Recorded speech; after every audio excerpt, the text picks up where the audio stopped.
सुबह की पहली किरण के साथ जब मोहन अपने खेत पहुंचा तो उसकी आंखें फटी की फटी रह गईं। जहां कल तक धूल उड़ती थी, आज वहां घुटनों तक ऊंची हरी भरी फसल लहलहा रही थी।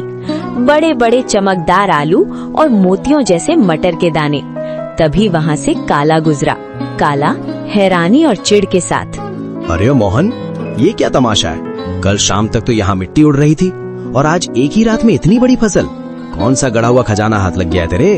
या कहीं शहर से कोई चोरी का माल लाकर यहाँ गाड़ दिया है? नहीं काला भाई, ये ना कोई चोरी है और ना कोई तमाशा।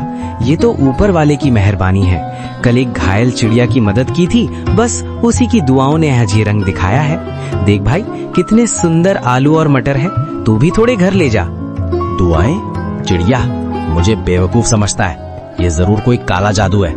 जोर से, मुझे तेरे खैरात की जरूरत नहीं है मोहन। याद रख, जो रातों रात उगता है वो रातों रात ढल भी जाता है। काला के मन में शांति नहीं थी।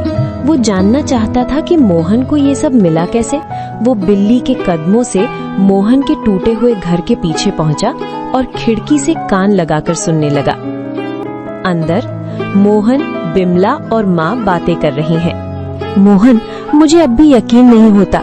वो सुनहरी परी सच में हमारे लिए फरिश्ता बनकर आई थी। उसने कहा था ना कि जब तक दिल साफ रहेगा ये फसल बढ़ती रहेगी।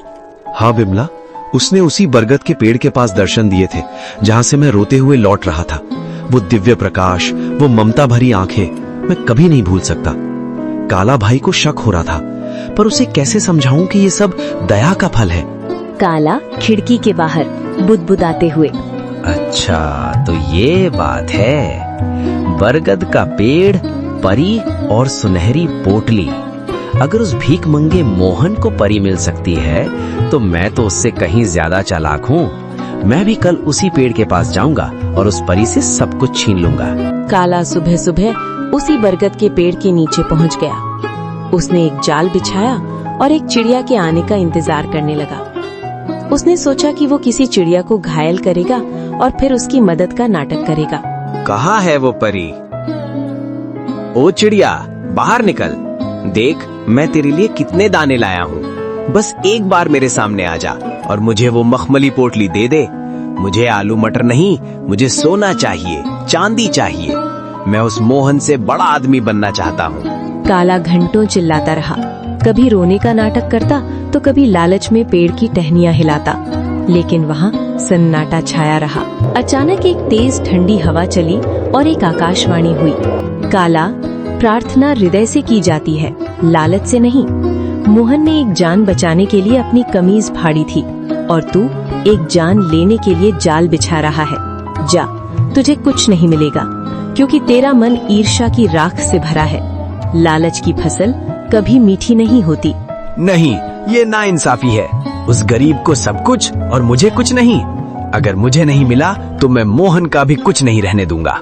मैं आज रात उसके खेत को शमशान बना दूंगा। मोहन ने पहली फसल घर लाई। बिमला ने जब आलू और मटर की सब्जी बनाई तो उसकी खुशबू पूरे गांव में फैल गई।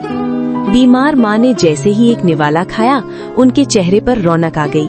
पिताजी, ये आलू तो बहुत मीठे हैं। क्या ये सचमुच हमारे खेत के हैं? अब मुझे स्कूल जाने के लिए नया बस्ता मिलेगा ना? हाँ मेरे बच्चे, अब हम कभी भूखे नहीं सोएंगे। बिमला देखो, भगवान ने सुन ली। आज माँ की आंखों में चमक देखी? ये उन जादुई बीजों का ही प्रताप है। बिमला आंखों में आंसू भरकर, मैं तो डर गई थी मोहन। मुझे लगा था कि गरीबी हमारी पहचान बन गई है, लेकिन आज पहली बार लग रहा है कि हमारे घर में भी लक्ष्मी ने कदम रखा है। पर मुझे उस काला से डर लगता है। उसकी नजरें हमारे खेत पर जमी हैं।